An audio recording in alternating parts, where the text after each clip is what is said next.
Boa noite aos nossos companheiros do Centro Espírita Luz e Verdade. A gente também está com saudade de fazer o nosso trabalho presencial, mas está batendo aquela alegria porque a gente está vendo que as casas espíritas estão voltando aos poucos com suas atividades, adaptando, né, a nova realidade e também seguindo os protocolos ainda que se fazem necessário ainda nesse momento de pandemia que não passou ainda. A gente vai começar a nossa reunião agora e vai fazer primeiro uma prece. Vamos unir todos nós, os nossos sentimentos, os nossos pensamentos, para a gente estar aqui juntos. Senhor Jesus, querido mestre, querido amigo, queridos mentores do Centro Espírita Luz e Verdade, a gente, em primeiro lugar, a gente está sempre tendo a preocupação de rogar ao Senhor Jesus que possa estar amparando a todos esses mentores. A gente não tem noção da extensão do trabalho de vocês durante esse período de pandemia. O quanto vocês trabalharam com as nossas ansiedades, com os nossos medos, nos momentos de doença, de enfermidade, e também amparando todos os que ficaram, todos os que desencarnaram, fazendo trabalho de triagem, de recebimento, de terapia, para que eles se conformem com a maneira como as coisas aconteceram e para que ele dê também continuidade ao trabalho de progresso que cada espírito tem em sua existência. Então a gente vem, em primeiro lugar, e sempre pedir a Jesus que possa estar fortalecendo cada um de vocês. E em segundo, a gente vem pedir também que agora possa estar nos ajudando em nosso coração, em nossa mente, para que a gente possa estar recebendo essas sementes do Evangelho e possa estar fazendo o nosso estudo sempre da maneira mais franca, procurando absorver o máximo do ensino que está por trás das letras. Que assim seja, graças a Deus. Nossa proposta de estudo está aqui hoje em torno do Evangelho segundo o Espiritismo, capítulo 5, Bem-aventurados os aflitos, perda de pessoas amadas e mortes prematuras. Então, como a gente sabe que está sempre tendo gente que não teve acesso ainda à leitura também, nós vamos fazer uma leitura breve aqui e vamos comentando aos poucos. Quando a morte vem até nossas famílias, levando sem critério algum os jovens antes dos velhos, muitas vezes dizeis: Deus não é justo, porquanto sacrifica aquele que é forte e cheio de vida, para conservar aqueles que viveram muitos anos plenos de decepções. Leva aqueles que são úteis, deixa os que não servem para mais nada. Parte o coração de uma mãe, privando-a da inocente criatura que fazia toda a sua alegria. Humanos, é nisso que tendes necessidade de vos elevar acima do terra da vida. Para compreender o bem, muitas vezes, que o bem muitas vezes está lá onde se acredita ver o mal. A sábia previdência, onde se crê ver a cega fatalidade do destino. Por que avaliar a justiça divina pelo valor da vossa? Podeis pensar que o mestre dos mundos queira, por um simples capricho, vos fazer sofrer penas cruéis? Nada se faz sem uma finalidade inteligente e, seja lá o que for, cada fato tem a sua razão de ser. Se procurasses investigar minuciosamente todas as dores que vos atingem, nelas sempre ireis encontrar a razão divina, a razão regeneradora, e vossos insignificantes interesses teriam um importante tão menor que vós os colocarias em último plano. Vamos, em primeiro lugar, comentar esses dois parágrafos, né? O que acontece? Quem escreveu essa mensagem foi Sanson, antigo membro da Sociedade Espírita de Paris. Ele vem trabalhar um conceito que a doutrina espírita vem trabalhando, trazendo para a gente, de que, na verdade, todos aqui somos espíritos, nós somos espíritos imortais. Nós estamos vivendo uma experiência num corpo. Esse corpo aqui não é meu, ele está aqui por empréstimo, daqui a pouco eu vou devolver esse corpo para a natureza. A gente sabe muito bem qual é o final desse corpo aqui. Esse corpo vai para dentro de um caixão de madeira ou vai ser cremado e vai entrar em decomposição. Agora, o que eu sou de verdade preexiste e sobreexiste também. Então, o que sobrevive. Então, o que acontece? A gente, como espírito imortal que nós somos, nós temos uma existência só. E essa existência é a do espírito.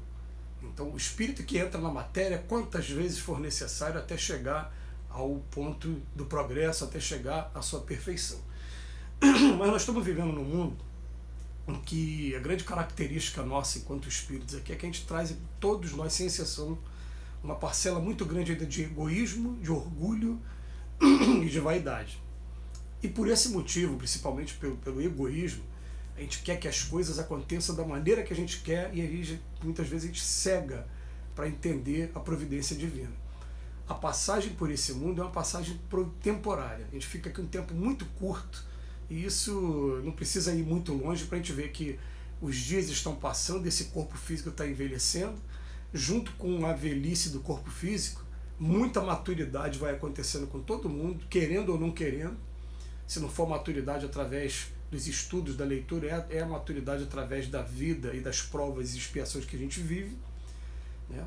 Mas uma coisa interessante que uma vez eu conversando com os espíritos, falei, por que conforme a gente vai ficando velho, o corpo vai ficando frágil? E a resposta foi simples. Porque para onde a gente vai daqui a pouco, a gente não vai precisar mais do corpo, a gente vai precisar da mente. Então a mente fica fervilhando com todas as experiências, toda a bagagem que você tem, mas o corpo começa a não responder tanto. E chega um momento em que a gente desencarna. Quando desencarna, ele vem falar aqui para a gente nesses 2 primeiros capítulos. Vocês acham que o mestre dos mestres vai por um simples capricho fazer a gente sofrer penas cruéis? Tudo tem uma razão de ser, tudo tem uma finalidade. E a finalidade é o quê? É dizer para a gente que, na verdade, a gente vem para cá para cumprir uma etapa das nossas vidas. Ainda há pouco eu estava lendo um texto do Emmanuel, que o Emmanuel falou que a gente deve abandonar absolutamente a ideia de achar que a gente vai sair daqui perfeito. Ninguém vai sair daqui perfeito. A gente está cumprindo etapas, provas aos poucos. Quando terminou de cumprir aquela prova, encerrou, naturalmente a gente vai experimentar o fenômeno da desencarnação, vai voltar para o outro lado e vai começar a programar novas experiências para frente. Então, olha a continuidade do texto. Acreditar em minhas palavras, a morte é preferível, mesmo numa encarnação de 20 anos, do que esses desregramentos vergonhosos que angustiam as famílias honradas, que destroem o coração de uma mãe, que fazem embranquecer antes do tempo os cabelos do pai. A morte prematura, muitas vezes, é um benefício que Deus concede àquele que desencarna e que assim fica resguardado das misérias que a vida apresenta ou das tentações que poderiam causar a sua perdição. Aquele que morre na flor da idade não é vítima da fatalidade. Deus simplesmente julga que lhe é útil não permanecer mais tempo sobre a terra. Então o que acontece? Vamos lá, ele está dizendo para a gente que muitas das vezes a gente reclama da morte prematura e a gente sofre muito mesmo porque a gente é muito apegado, a gente não consegue ainda entender que os nossos filhos, a gente tirar esse pronome possessivo, nossos, eles são espíritos enviados por Deus. E lá no capítulo 14 do Evangelho, quando Santo Agostinho vai falar lá na Ingratidão dos Filhos, texto 9, para espíritas compreender o grande papel da humanidade, para compreender que quando produzis um corpo, o espírito que nele reencarna vem do espaço para progredir e toda a vossa missão consiste em aproximar o máximo que você puder esse espírito de Deus. Né? Eles não são propriedade nossa. Então chega um determinado momento que eles vêm aqui cumprir um período e depois desse período eles retornam para a pátria espiritual e retornam da maneira que for. Às vezes retornam por morte natural, às vezes retornam por morte acidental, por morte provocada, ou até mesmo, como aconteceu com um menino que a gente traz aqui no nosso coração, que a gente tentou ajudar esse menino do vício dessas drogas químicas, né? E ele teve um carnaval do ano retrasado que ele se negou a passar o carnaval com a gente, e de repente a gente recebeu a notícia de que ele havia tomado uma overdose. Foi um sofrimento muito grande por conta disso, por conta do nosso apego, mas depois os espíritos falaram assim, ó, ele desencarnou porque a espiritualidade permitiu. Você acha que se ele tivesse que não desencarnar, ele não sentiria nem vontade de se levantar e ir para aquele local que ele foi para poder usar a droga, não, mas ele foi usar a droga porque ele estava em fase de provação. Ele caiu nesse teste e ele, como espírito, vai sofrer as consequências agora e vai voltar daqui a pouco mais fortalecido pelo sofrimento que ele vai experimentar por conta da atitude infeliz, para daqui a pouco não cair nessas mesmas atitudes. Então tudo tem a providência divina, mas a providência divina ela vai permitir só que a gente fique aqui para cumprir aquela etapa exatamente que foi programada para a gente. Quando a etapa está cumprida, uma vez Chico Xavier até brincou, né? O rapaz foi perguntar para o Chico, falei, Chico, quando é que a gente sabe que a nossa missão acabou? Ele está encarnado? Tô, então não acabou ainda. Quando desencarna é porque a missão terminou. Às vezes as provas que a gente assume, elas são mais fortes do que as nossas forças, a gente pode sucumbir e daqui a pouco está sendo submetido a elas de novo, se preparando agora um pouquinho mais para poder não passar por sofrimentos aí daqui para frente. Mas ele bota aqui para a gente, é uma grande infelicidade dizeis que uma vida tão cheia de esperança seja interrompida tão cedo. Mas vem cá, de quais esperanças quereis falar? Das esperanças da terra? Onde aqueles que dizem que desencarnou poderia brilhar, fazer carreira, fortuna? É sempre essa visão tão estreita de que não se pode elevar acima da matéria? Sabeis por acaso qual teria sido a sorte dessa vida tão plena de esperança segundo a vossa avaliação? Quem vos garante que ela não seria carregada de amargura? Então considerais como nada as esperanças da vida futura, preferindo dessas vidas passageiras, né, que levais na terra, pensar que vale mais ter um lugar entre os homens do que entre os espíritos bem-aventurados? Então muitas das vezes até a maneira da gente julgar, né, a pessoa desencarnou, não, ela cumpriu a prova, ela conseguiu progredir, ela vai chegar no plano espiritual com a vitória, com os louros da vitória e preparando para novas provas. A gente estava fazendo também um outro estudo, ainda hoje também, falando sobre tentação, e que, pegando um texto bíblico, né, que falava, bem-aventurado aqueles que passam pelas tentações, o que acontece? Tem gente que às vezes nem se permite viver as tentações, foge das tentações o tempo todo, e quando chega no plano espiritual, o que acontece com ela?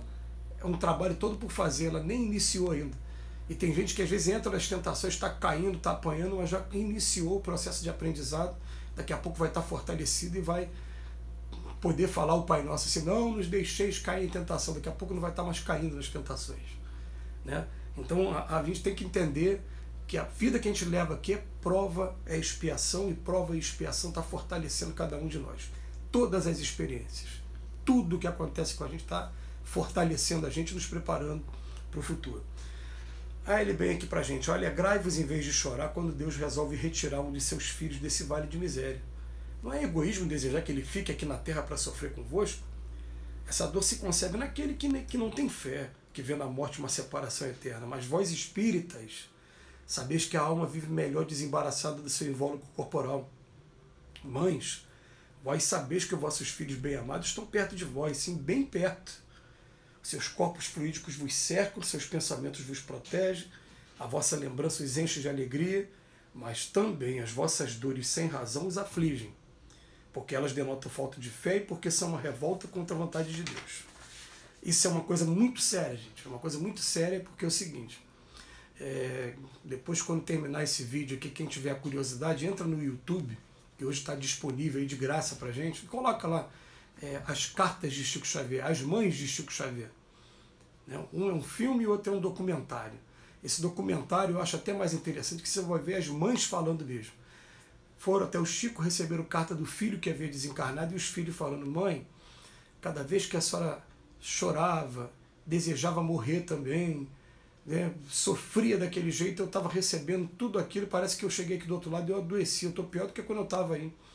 Ou então tem gente que, cada vez que a mãe lembrava disso, ficava nesse sofrimento todo, ele falou que ele revia a cena, como se fosse um looping, do momento em que ele desencarnou, que aquilo trazia muito sofrimento para ele. Então, eu, por exemplo, quando eu tenho uma lembrança da minha mãe, eu me emociono, porque eu sou ser humano, a lágrima vem, mas logo que a lágrima vem, mãe, não liga para a lágrima, que essa lágrima aqui é de saudade, eu quero que a senhora esteja bem onde a senhora está, a senhora consegue me ver, mas eu não consigo ver a senhora, né? A senhora consegue me sentir muito mais até do que eu, a senhora, porque eu estou aqui no corpo. Mas eu quero o bem da senhora e sou muito grato a Deus por tudo que aconteceu, e é assim que a gente tem que fazer, né? Eu não vou extrapolar o tempo que foi colocado para a gente, mas eu me lembro que no capítulo 28 do Evangelho também, quando vai falar prece por aqueles que acabam de desencarnar, Allan Kardec fala assim, a prece por aquele que acaba de desencarnar não tem por único objetivo demonstrar o afeto que você tem pela pessoa, não. Mas principalmente o de ajudar no passamento dela e de abreviar a perturbação que sempre se segue quando a pessoa desencarna. Essa mudança toda, né? Essa explosão emocional que a gente tem. Então a gente consegue ajudar e ajudar muito com os nossos pensamentos. Para concluir, vós que compreendeis a vida espiritual, escutai a pulsação do vosso coração, chamando esses entes amados, e se perdide a Deus que os abençoe, sentirei em vós consolações poderosas, dessas que secam as lágrimas e aspirações superiores, que vos mostrarão o futuro prometido pelo soberano Mestre. Que Jesus nos abençoe hoje e sempre. Mais uma vez agradeço aí ao convite feito com muito carinho pelo Centro Espírita Luz e Verdade. Que Jesus nos abençoe.